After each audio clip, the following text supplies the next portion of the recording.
El contenido de este podcast está recomendado para mayores de edad. Los comentarios son responsabilidad de los anfitriones e invitados. El uso del lenguaje, así como algunas opiniones, pueden ser ofensivos. Se recomienda criterio y discreción. Salud y bienvenidos. Salud, salud. Hoy, un vino tinto. Quisiera, es sidra. Ok. Oh, bueno. Ya muy de esta época. Pues está bien. Ahí ya tiene su Empezando- botellota de 2 litros. No, pues está bien. O sea, cada quien se va preparando para la temporada decembrina, ¿no? Está bien, me parece perfecto. Puntos por previsor. Muy bien, amigos. Bienvenidos, novatas y novatos, a la segunda temporada de Academia Neta. Vamos a reiniciar el día de hoy. Ya vieron, mira, hasta con sidra, muy festivo el asunto.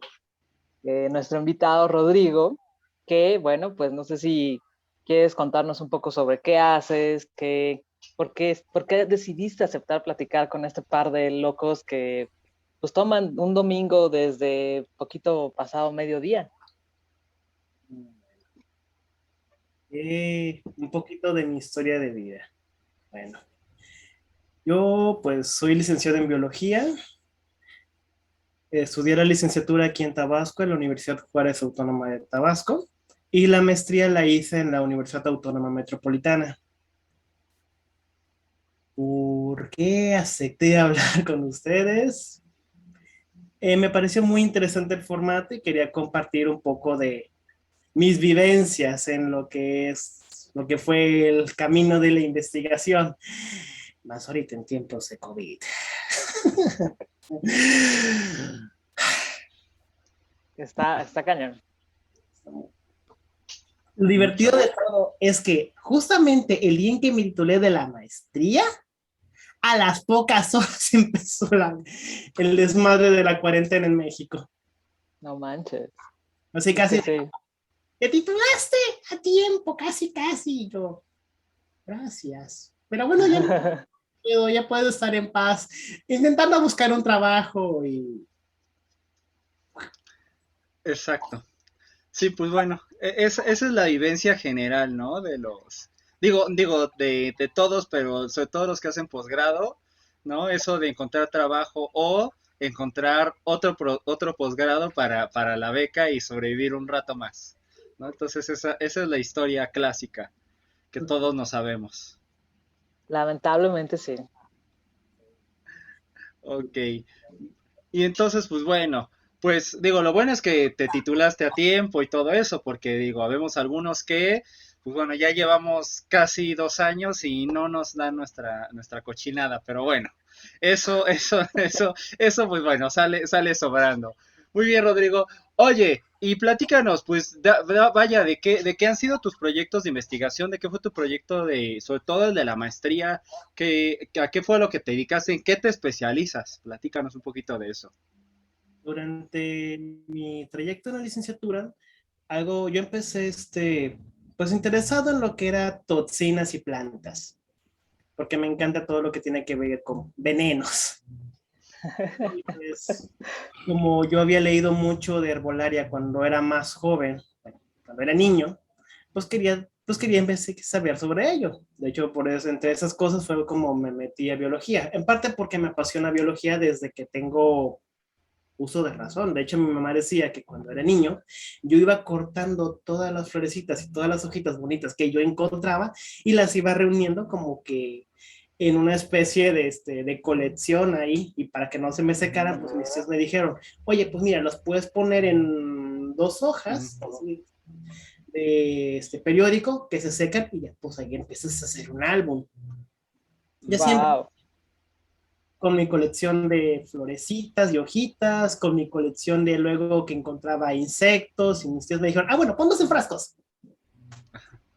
Con mi colección de minerales, que fue que yo iba colectando, que yo iba encontrando piedritas bonitas o rocas bonitas, ahí me ven. Yo soy un... De hecho, esperen, les voy a mostrar algo divertido para... Ok. Perfecto. Listo, pero... A ver si se ve. Wow. Oh, ya. También, pero ahí están. No, pues sí. De Qué hecho, Sí. bonitas están.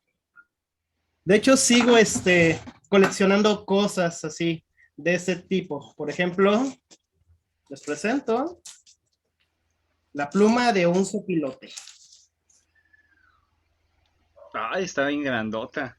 Ay, está bien padre el contraste de colores. Está Sí, súper padre. y como les digo, desde que yo era muy joven, a mí me ha encantado todo lo que tiene que ver con las ramas de la biología. Y curiosamente, ya más grande me di cuenta que tiene más que ver con lo que es morfología. Para sexto semestre de la carrera, yo entré a una materia llamada histología animal y junto con ella a una materia llamada anatomía y fisiología de vertebrados. Y fue donde me di cuenta que mi pasión es la anatomía comparada. ¿Qué es anatomía comparada? Bueno, es el estudio comparativo de huesos, órganos y órganos de diferentes grupos animales. En mi formación, esto fue desde mamíferos hasta los grupos más primitivos de peces, que son las lampreas y los mixinos. Prácticamente lo que estuve viendo en ese semestre fue todo lo que en anatomía y fisiología de peces, anfibios, reptiles, aves y mamíferos, y terminé enamorado. De hecho, a mí me encanta ver huesos y ver cómo se parecen o cómo se diferencian entre diferentes grupos, lo mismo que órganos, principalmente órganos, ya que al final esa fue mi rama. Para cuando yo terminé las materias, yo empecé a hacer mi servicio social en el laboratorio de biología de la reproducción animal, que de hecho es mi rama. Soy biólogo, me especializo en reproducción de animales. Bueno, para ser más exacto, en estudios histológicos de los sistemas reproductores de animales, principalmente reptiles y anfibios. Lo curioso de todo fue que en la licenciatura, empecé trabajando con ostiones, porque el servicio social era hacer varios, era hacer un análisis sobre el ciclo estacional reproductor de un grupo de ostiones de aquí de la laguna de Mecoacán de Tabasco. Ahí también me enamoré de ese trabajo, ya que los ostiones tienen una característica curiosa. En cierta talla pueden cambiar de sexo, en lo que se llama protandría, ya que empiezan como,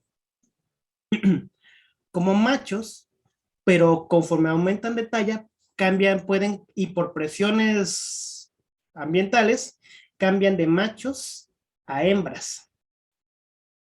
De hecho, ¿cuál es la palabra que busco? La gran adaptabilidad que tienen. No es tanta adaptabilidad, ahorita no me acuerdo bien de la palabra, pero lo que se refiere a reproducción en animales es un tema muy variado y pueden encontrar de todo lo que gusten. Organismos con sexos separados, organismos que nada más tienen un sexo, por ejemplo, hay reptiles donde nada más hay hembras, toda su población es de puras hembras, no hay machos.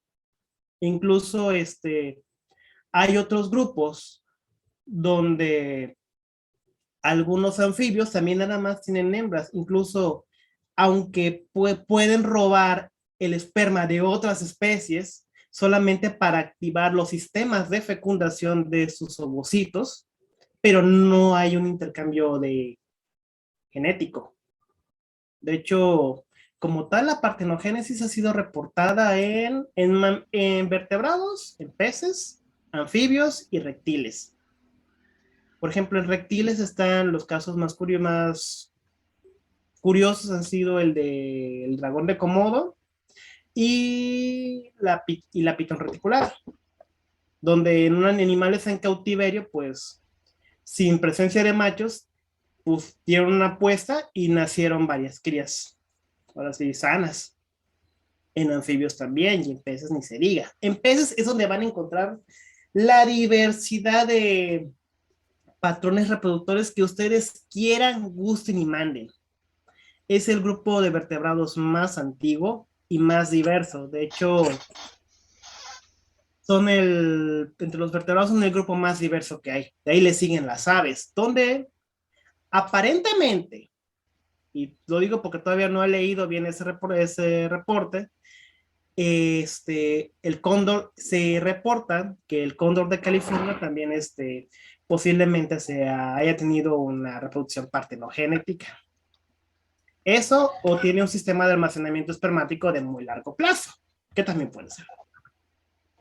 Oye, creo que está muy interesante. Digo, a mí me queda claro que debes de tener una colección infinita de cosas que has ido recolectando y me imagino que has de ser de los que va a cualquier lugar y entonces no nada más va viendo así como, así, ay, mira qué bonito está el día, sino que va viendo con un tipo de observación súper especializada de, mira, eso no lo tengo en mi colección y que ve así, no sé, me imagino, la florecita más chiquitita en medio de un mundo de plantas verdes y es como, ah, mira, eso es tal, y entonces no, me falta mi colección, me la voy a llevar.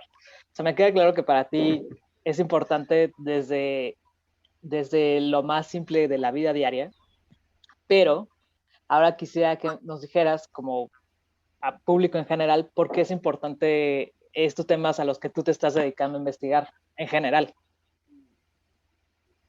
Es importante. Bueno, la rama por la que yo elegí reproducción es porque la reproducción es un pilar fundamental en la supervivencia de todas las especies y entender los procesos que están involucrados en ello son importantes a la hora de hablar de conservación, porque ¿cómo puedes hablar de conservación si no pones a la reproducción en un pilar importante? Porque aunque puedas tener todas las condiciones en un lugar para que una especie sobreviva, si no se reproduce, pues no va a pasar nada. Y de por sí el problema, la reproducción, pues, de varias especies ha ido decreciendo importantemente. Uno de los grupos con los que yo trabajo, pues, son los anfibios, que empecé a trabajar con ellos en la maestría. De hecho, mi trabajo en la maestría es con los ajolotes. Lo divertido de los ajolotes es lo siguiente. Hay un montón de trabajos con una visión antropogénica.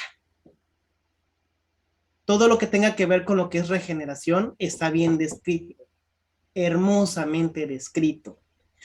Pero todos los demás trabajos que tienen que ver con, por ejemplo, dieta, densidad poblacional, bueno, densidad poblacional más o menos. Ya ahorita Luis Zambrano de la UNAM está trabajando mucho con ello y de hecho quieren cambiar la categoría del ajolote a una escala más alta para aumentar su nivel de riesgo. De hecho, en el último censo que se hizo de la densidad poblacional, prácticamente casi no quedan ajolotes en Xochimilco. La contaminación, el cambio climático, las presiones por la introducción de otras especies que no son nativas de ahí, como son no me acuerdo si eran carpas o tilapias, pero están arrasando con las poblaciones naturales. De hecho, en la UAM, en los trabajos que se han hecho de los canales de Xochimilco, pues he reportado que las especies nativas de peces y los ajolotes han ido en decremento. Lo divertido de todo es que al ajolote, si se le da una oportunidad, se reproduce como moscas. De hecho, en acuarios con buenos cuidados, son muy fértiles. Son hermosamente fértiles. Solo necesitan una oportunidad y pueden lograrlo. Oye, por ejemplo, en este sentido, yo alguna vez vi un reportaje de unas monjitas que se dedicaban justamente a hacer esto. Sí, yo supongo que tú debes saber más de eso que yo, o sea, por ejemplo, y yo también alguna vez escuché de alguien, de un amigo, a ver, ni me acuerdo, no me acuerdo ni quién, una disculpa si nos estás viendo, porque tú me lo dijiste, que incluso que él sabía que también se estaban bueno, eso me dijo él, que yo la verdad no corroboré el dato, que sí, que les daban como permisos a las personas como para llevárselos y para mantenerlos, o sea, reproducirlos o algo así, no sé, algo me dijo, pero no estoy seguro. Bueno, Que había como un programa. Es que con lo de los ashoques, sí, eso es en el lago de Pátzcuaro, no sé si lo Ujú. conoces. Pero Sí. sí, esa especie no es el ajolote como tal, es otra especie de ambistómido. Bueno, Mm, un breve, es así, una explicación. Los ajolotes, el ajolote xochimilco se conoce, el nombre científico es Ambistoma mexicano. Junto con otras especies de ambistomas, forman la familia llamada Ambistomide, que se extiende desde Estados Unidos hasta el centro de México. mm, La especie que está en el lago de Pátzcuaro es Ambistoma dumerili, conocida como ashoque. En ese lugar, pues se supone que las monjas agarran a ese ashoque, lo ponen en unos frascos junto con algunas otras hierbas y propóleo, creo, y con ello hacen un excelente jarabe para la tos. ok. Otro día, si quieren, se puede hablar sobre etnobiología o diferentes remedios medicinales utilizando diferentes plantas y animales. De hecho, en lo que yo recuerdo de muchas cosas que leí de trabajos de brujería de la Edad Media, pues usaban animales para diferentes pociones, mayormente medicinales, Por supuesto. para venenos, con la salamandra de fuego. Desearía tener una salamandra de fuego para que la vieran, pero no la tengo, así que les pediré que Ok. pero busquen así, salamandra, salamandra. Y Es bonito, oye, y sí, sí. ¿Continúa? Katia, tu micrófono. Sí, perdón amigos, discúlpenme. No, les decía que está súper interesante todo eso. Justo creo que eso responde la pregunta de por qué es importante. O sea, a nivel público general, más allá de la academia, creo que justo eso es lo importante porque todavía ahorita hay, y en el mundo de la antropología también cultural, hay un montón de trabajos que hablan sobre medicina tradicional y justo, o sea, que mucha gente creo que suele pensar que nada más se trata de mezclar hierbas y algunos elementos vegetales, pero pues no, o sea, en muchos también son animales, ¿no? Y creo que también eso, como tú estabas diciendo, o sea, viene a afectar la supervivencia de ciertas especies, pues no nada más en México, sino en todo el mundo, ¿no? O sea, el problema de, no sé, yo he escuchado que ahorita está más un poco presente el problema en China, Ujú, sí. porque en China todavía es como mucho más frecuente el uso de este tipo de medicina que combina ciertos animales y que la demanda pues está haciendo que decrezca la población de ciertas especies, ¿no? Pero creo que justo por eso responde perfecto la pregunta que te había hecho hace un ratito. Sí, por algunos remedios. De hecho, uno de los casos más famosos, pues, es el cuerno de rinoceronte. Ujú, También, exacto, sí, exacto.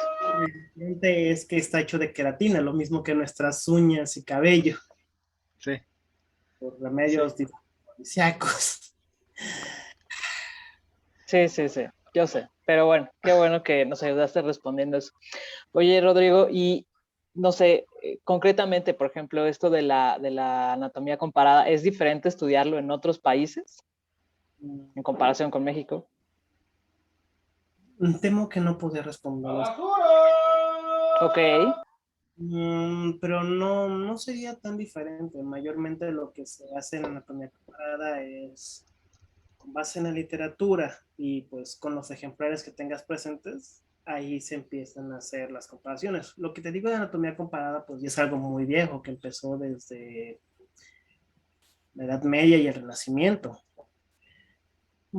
Tuvo, pues en esos momentos cuando empezó lo que fueron los viajes a diferentes partes del mundo en lo que fue la colonización europea, también empezaron varias campañas de ciencias.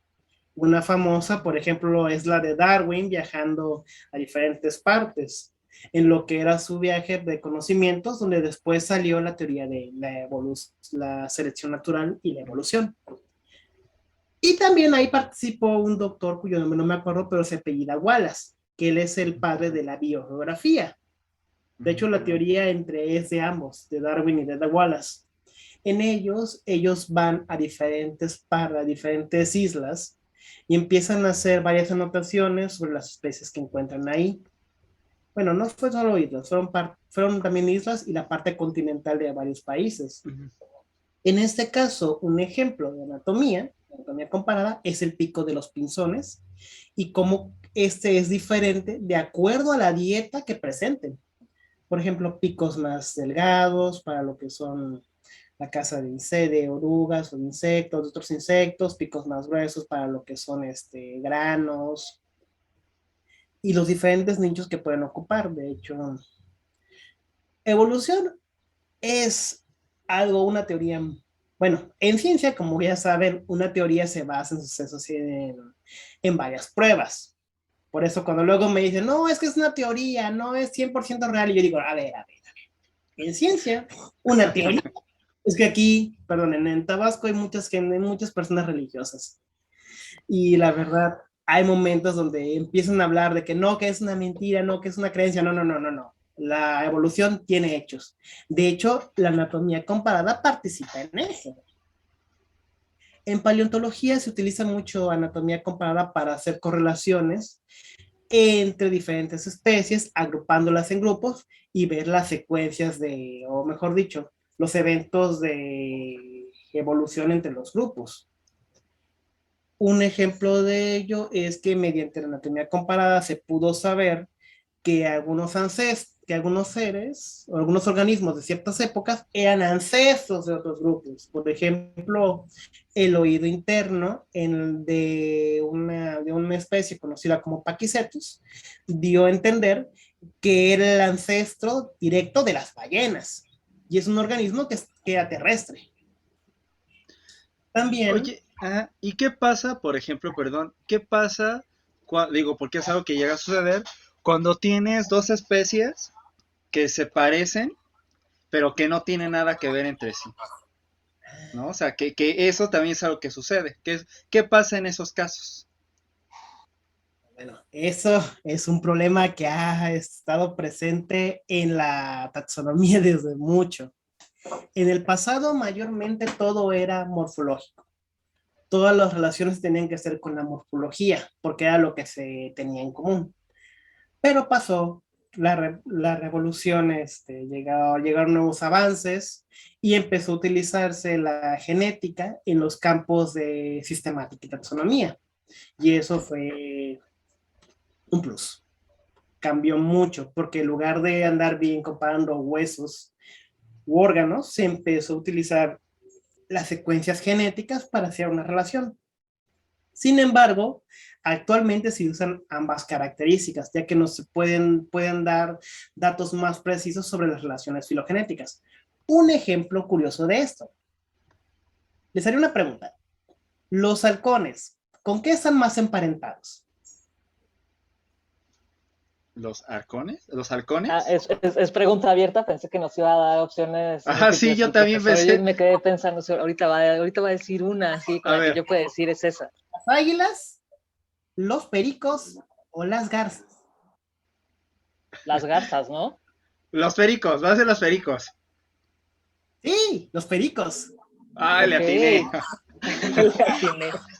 Sí, dije, no va a ser las águilas porque es muy obvio, ¿no? O sea, es una relación muy obvia. Pero qué chistoso. Y de hecho, conforme se fueron haciendo varios estudios, se dieron cuenta de que muchos animales, aunque tengan o muchos organismos, aunque morfológicamente se parezcan, luego no necesariamente están relacionados. En este caso, anteriormente, las aves de presa estaban juntas en el mismo grupo. Eran los búhos, las lechuzas, las águilas, las aguilillas, los milanos, los halcones, pero luego se dieron cuenta de que no, que son diferentes. De hecho, las águilas y los halcones antes estaban dentro de falconiformes, y ahorita no. Ahorita están en diferentes grupos. Y ahorita los falconiformes están cerca de los citasiformes, que son los pericos.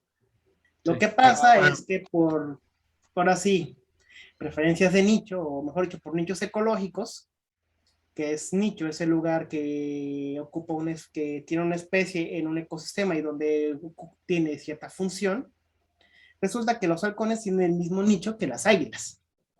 como grandes, como aves de presa, pero que filogenéticamente no están necesariamente relacionadas.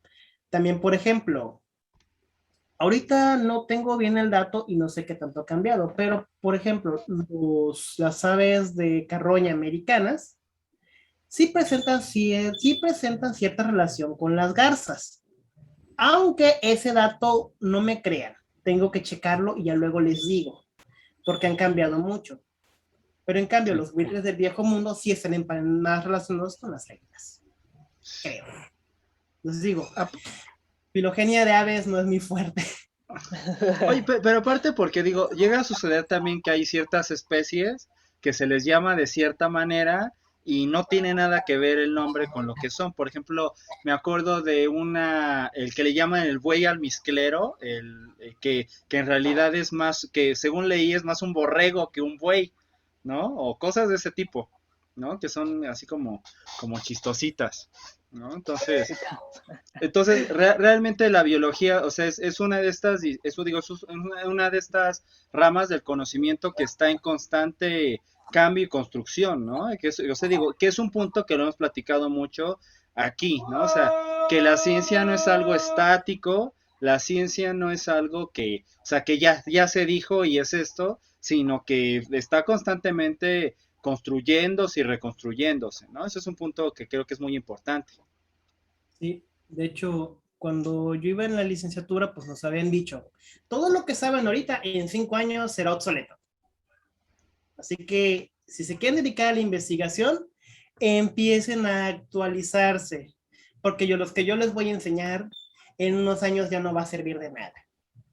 Que yo creo que eso está muy importante también decirlo, porque mucha gente piensa o tiene esta mala idea de que eso de estarse actualizando constantemente solamente es cosa como de los médicos o de los que estudian medicina, ¿no? Y en realidad, como ya lo hemos dicho en otros capítulos, y qué bueno que tú lo estás diciendo ahorita, o sea, en realidad no, o sea, todos los que nos dedicamos a la academia tenemos que estar como constantemente buscando artículos, ¿no?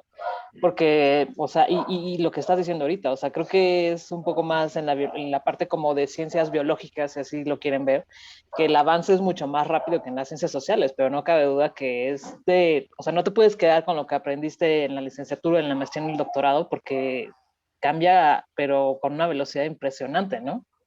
Uh-huh.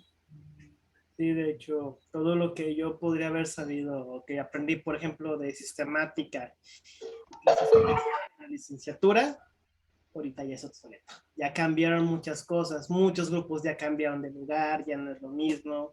Y como a mí la verdad me fascina todo lo que tiene que ver con paleontología y morfología, pues luego trato de ponerme al día y yo me quedo, yo los había dejado aquí, resulta que ya no están aquí, resulta que son más antiguos y que no se tiene idea luego de qué está pasando. Por ejemplo, hace poco yo estaba viendo una de las pocas cosas que amo de la pandemia es que se han hecho muchas videoconferencias de eventos que yo no podría haber asistido, pero que me encanta, porque luego las puedo ver y ya me actualizo de las cosas. Resulta que uno de los grupos que a mí me fascinan son las serpientes. Wow. Y una de las conferencias que se hizo es sobre la evolución de las serpientes. Y resulta ser que esa evolución de las serpientes es más antigua de lo que se conoce. En el pasado se creía que la primera serpiente debió aparecer por el Cretácico medio. Ahorita se sabe que ya se habían diversificado para el Jurásico medio. Ya se Más o menos, ¿de cuánto tiempo estamos hablando? Entre 160 y 180 millones de años. Muchas gracias. Sí. Sí, no, es que es importante porque, digo, por ejemplo, yo la verdad es que soy muy malo para ubicar ese tipo de tiempos, pero pues digo, también los que nos escuchan pues dicen, híjole, es que no sé, no sé ni qué fue antes ni qué fue después, ¿no? Entonces es un punto importante, igual dar este dato de cuántos millones de años fue eso, ¿no? Entonces, o sea, bastante tiempo. Aquí podemos decirlo, cuando los dinosaurios ya estaban caminando en la Tierra, las serpientes ya se habían diversificado por lo menos en 3 ecosistemas. No manches. Y al tiempo, todavía tenían vestigios de patitas. Porque aquí viene un punto. Las serpientes de hecho, son lagartijas como tal. Sin embargo, por presiones selectivas del medio, se favoreció la reducción de miembros hasta que desaparecieron. Pero si se revisa ontogenia, que es el desarrollo embrionario, se ve cómo los embriones de serpientes desarrollan patas, pero luego estas se degeneran y se reabsorben.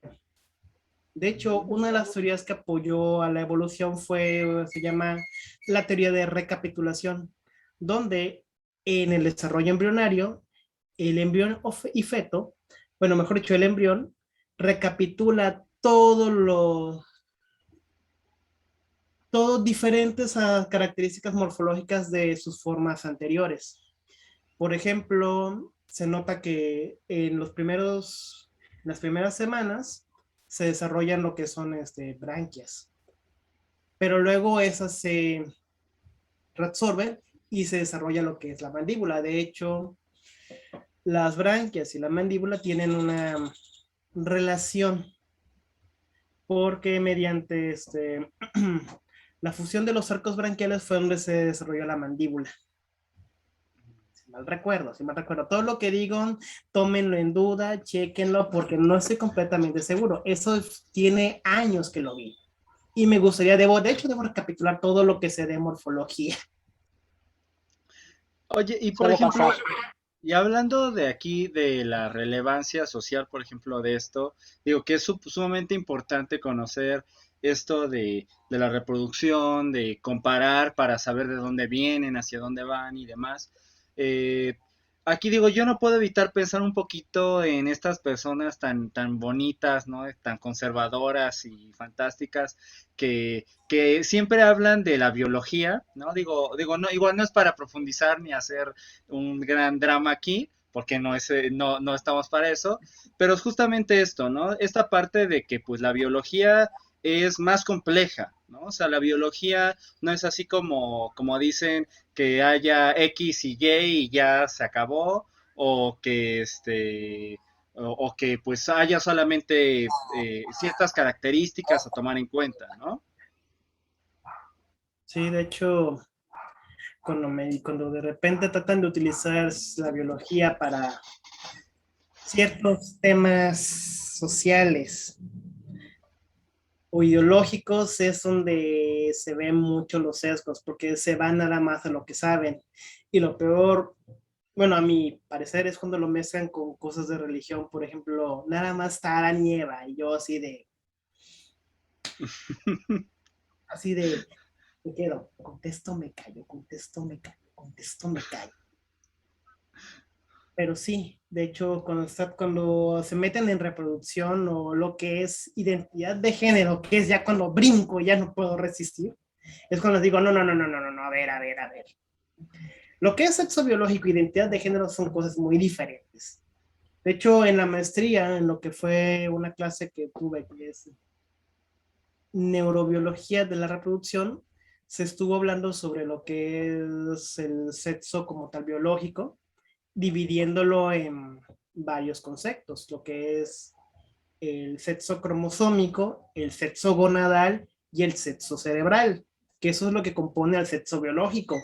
Y los tres no necesariamente van a la par.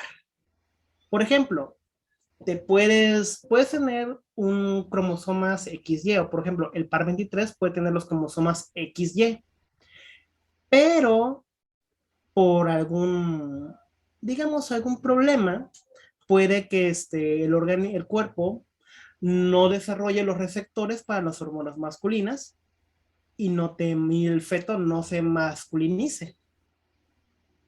Como tal, el feto nace morfológicamente como una niña, aunque tiene los genes de un niño.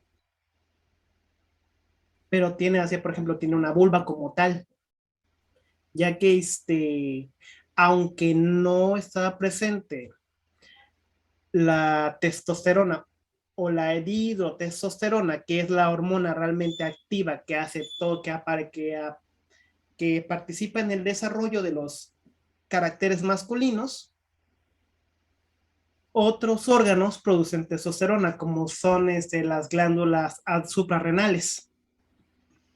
que aunque sea en pequeña medida, producen progesterona y estrógenos, que de hecho van de la mano. Las hormonas esteroideas, como son las hormonas sexuales, tienen el mismo camino. Y de hecho, los estrógenos son un derivado de la testosterona. Pero como tal, como volviendo a ese punto, esa persona nace como morfológicamente como una niña, pero no es una niña. El problema es que cuando llega la pubertad, empiezan a desarrollarse otras características y empiezan los problemas. No, es que tú eres una niña. No, no es que yo no soy una niña. Yo no siento que sea una niña. Y de repente cuando ya se hacen los estudios, dicen, no, si se pueden hacer los estudios, hay que aclararlo porque muchas veces, la mayoría de los casos, no se puede, no se cuentan los recursos, pues después de decir ahí, no, señora, es que... Listo. Bueno, pues amigos, tuvimos una pequeñísima falla técnica que ya solucionamos.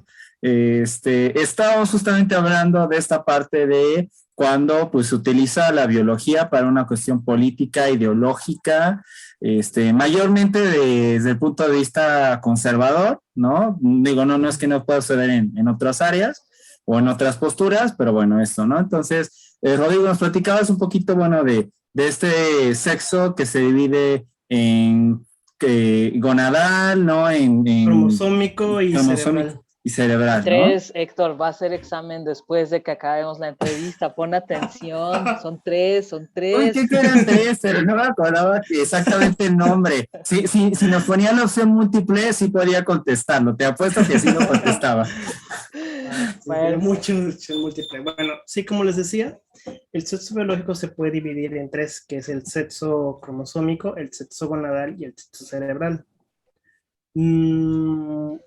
Como yo les decía, los 3 no necesariamente tienen que ir en el mismo camino. Puede que uno, digamos, marque las maquinarias para el desarrollo de un sexo como tal, pero que por azares del destino o diferentes juegos de la ruleta, pues no se desarrollan como tal. Un ejemplo que les daba es cuando los cromosomas son masculinos, pero que no hay receptores para las hormonas masculinas y el cuerpo se desarrolla como una entidad femenina. Sin embargo, conforme va creciendo, pues aparecen los caracteres sexuales secundarios y la persona se reconoce como un varón y no como una mujer, aunque la morfología de sus órganos genitales indique que sea una mujer. Y ese tipo de cosas sucede también fuera de nuestra especie, supongo. Sí, puede pasar fuera de nuestra especie. De hecho, en algunos casos, por ejemplo, hace un tiempo hubo un caso curioso de unas leonas que presentaban un incremento en su testosterona sanguínea y empezaron a desarrollar melena y a actuar como machos. Sin embargo, en su caso, como la conducta está más ligada a instintos, pues el cerebro está empezando a actuar de acuerdo a las hormonas y neurotransmisores presentes. Y normalmente el cerebro, con la presencia de testosterona, pues empieza a actuar como un organismo masculino. En el caso de los humanos ya es un poco más complejo, porque hace mucho tiempo nosotros dejamos de actuar por instinto. De hecho, cómo actúan los humanos es un tema muy complejo. Lo sabemos. Mira, ahí sí, yo creo que estaría muy bueno que algún día organizáramos una mesa con biólogos y sociólogos y demás, porque justo, o sea, en eso estaba pensando ahorita que en lo que estabas diciendo, o sea, si la parte biológica es súper compleja, porque lo que decías ahorita, o sea, digamos, la definición sexual se divide en 3 aspectos, y eso sí, ya es un mundo de complejidades y de combinaciones muy cañonas. Sí, y es...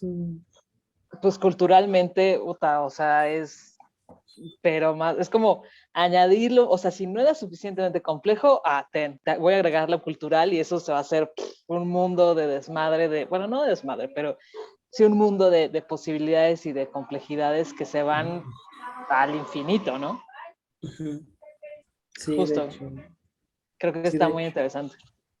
Y qué bueno que lo dijera con este ejemplo, Héctor, que creo que va muy de la mano con el meme que subimos el jueves, ¿no? O sea, en realidad la ciencia tampoco no es como que una verdad objetiva, porque casi siempre, inevitablemente, se va moviendo como con los aspectos ideológicos y culturales según sea el caso, ¿no? Entonces creo que esto viene a embonar muy bien con el ejemplo de lo que estás diciendo, Rodrigo.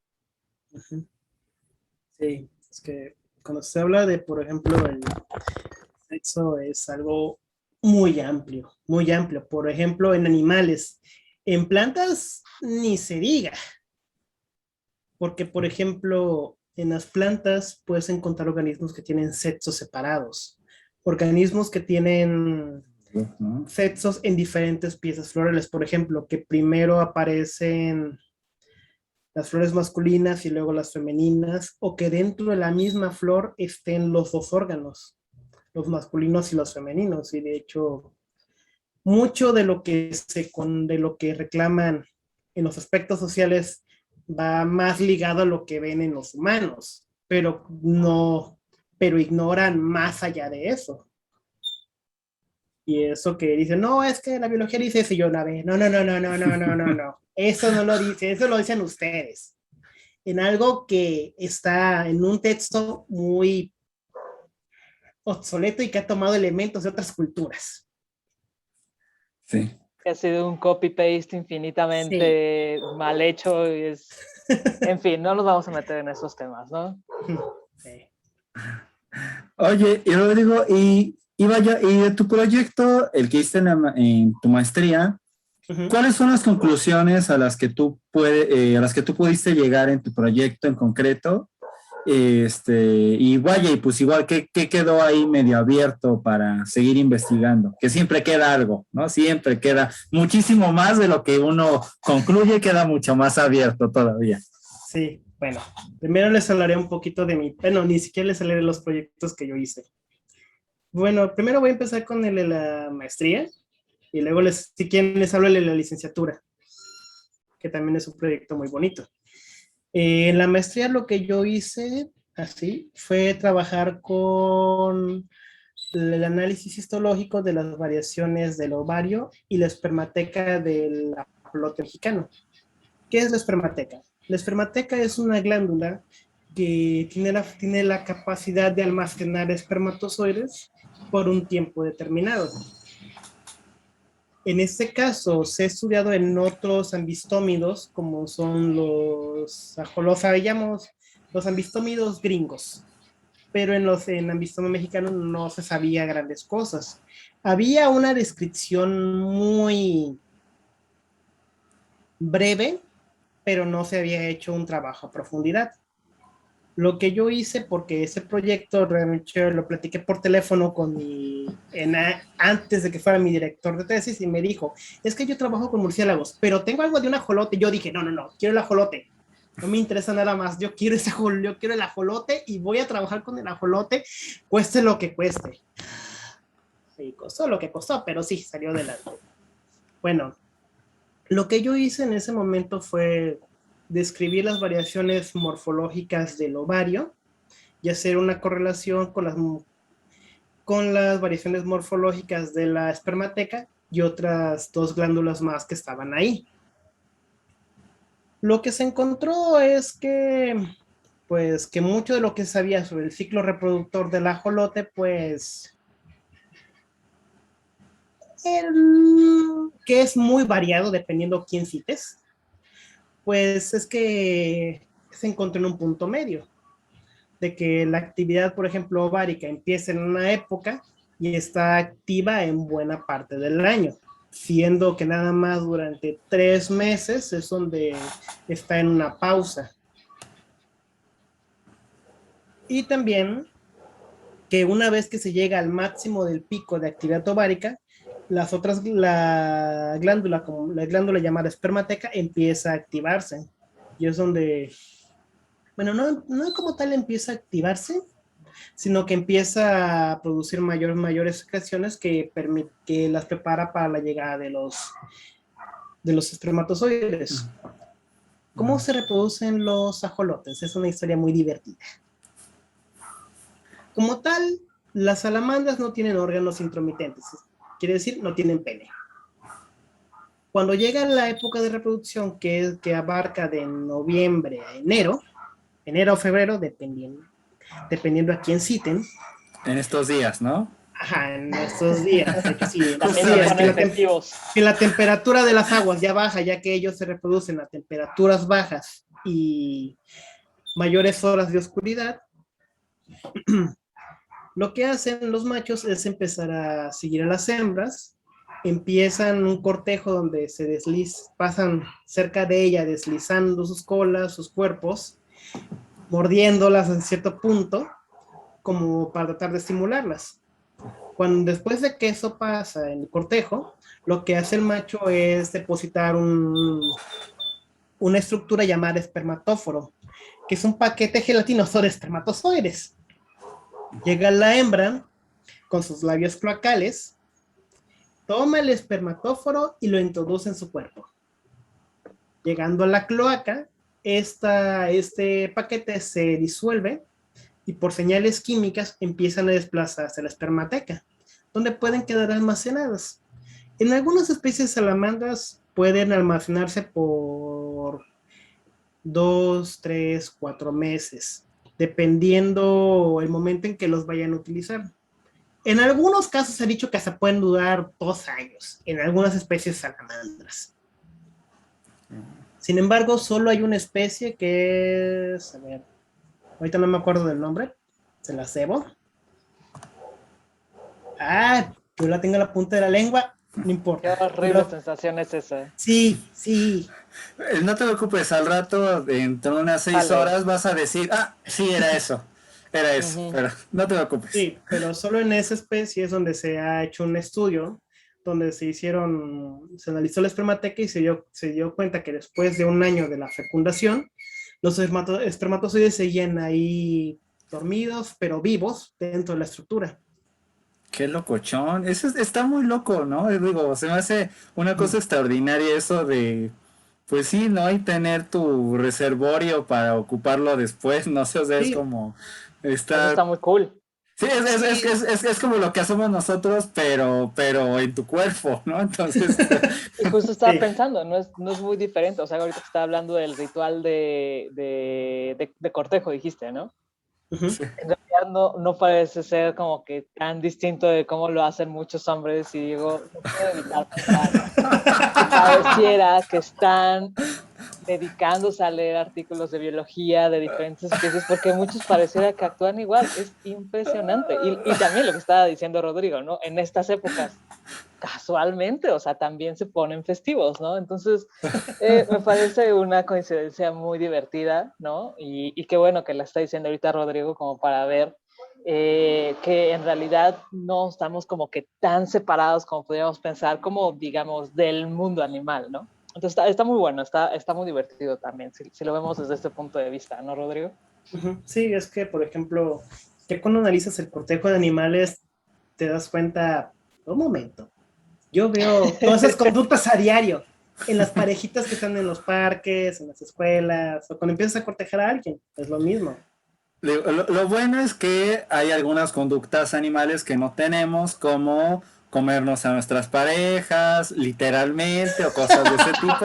Bueno, no, creo que la mayoría no las tiene, ¿no? Entonces, no sé, o sea, sí. Literalmente no, figurativamente, quién sabe. Sí, exacto. Pero bueno, exacto. Si nos vamos a ver los casos de los asesinos seriales que luego resultan que son caníbales, pues entonces ahí sí ya sería como las excepciones que comprueban la regla, ¿no? Pero no nos vamos a complicar más el día de hoy. Oye, Rodrigo, ¿y tú qué dirías que se necesita para dedicarte a investigar este tipo de temas? ¿Qué es lo que requiere un investigador para, pues, hacer esto que tú hiciste, que tú haces? A ver, primero, y eso fue una experiencia personal durante la maestría, tener todo lo necesario, tener tu propio espacio, los recursos, el material, que fue una de las peleas que yo tuve muy fuertes. De hecho, si no hubiera sido por la intervención de mi asesora de tesis, de la UNAM, no hubiera hecho nada. Ya que durante mi maestría pues nos agarró el temblor de 2017 y el laboratorio donde yo iba a estar se vino abajo. O sea que yo haya terminado esta tesis es por la voluntad de muchas personas, que se los agradezco infinitamente, si no, no hubiera llegado muy lejos. Pero sí, porque sí, así que yo les puedo decir lo siguiente, pues tener todos los materiales adecuados, las instalaciones, que los organismos estén bien, porque lo que yo trabajé fueron organismos en cautiverio. De hecho es una de las cosas que están discutiéndose, de que si el cautiverio no pudo haber afectado negativo o positivamente los ciclos reproductores, porque como los tengo sin grandes presiones ambientales, pues posiblemente se alargara más de lo que debería ser, que es un punto muy válido. Sí. En fin, Oye, una discusión de ello. Oye, Rodrigo, y bueno, ya para terminar, o al menos ahorita, por este momento, esta primera parte de la entrevista, ¿cuál sería como tu estrategia de divulgación, de conocimiento de los trabajos que tú has hecho hasta ahorita? Ya sea artículo, tus tesis de licenciatura o de maestría, ¿cuál sería como tu mejor estrategia para divulgación a público en general? Mi mejor estrategia. Pues curiosamente, o tal vez no de mi tema, pero lo que he estado haciendo ahorita en la pandemia como terapia, es que de todo lo que sé, pues yo trato de hacer como un dibujo de una infografía, hablando sobre un tema característico. De hecho, Héctor los puede ver, los ha visto. Súper, Sí, súper. muy bien, la verdad, muy bueno. Sí, Muy es bien, como pues, un tema, la verdad, porque yo considero que una forma de acercarse a las personas o de divulgar un tema que no conocen es mediante una imagen. Una imagen dice más que 1000 palabras. Y agregando una imagen, puedes explicar todo. Si ya es llamativa, pues pues las personas se van a acercar. De hecho, hacemos ciencia para que los demás puedan aprender de ella. Es nuestro, se puede decir, deber con la sociedad, que lo que sabemos se los podamos comunicar a los demás a sus palabras. De hecho, mi asesora de licenciatura me decía, lo que tú me dices ahorita quiero que lo digas en las palabras más breves y hasta que un niño te entienda. Yo, ay, Dios mío. Sí. Y ahí me ven, hablando así de que para público general eso es lo que yo hago.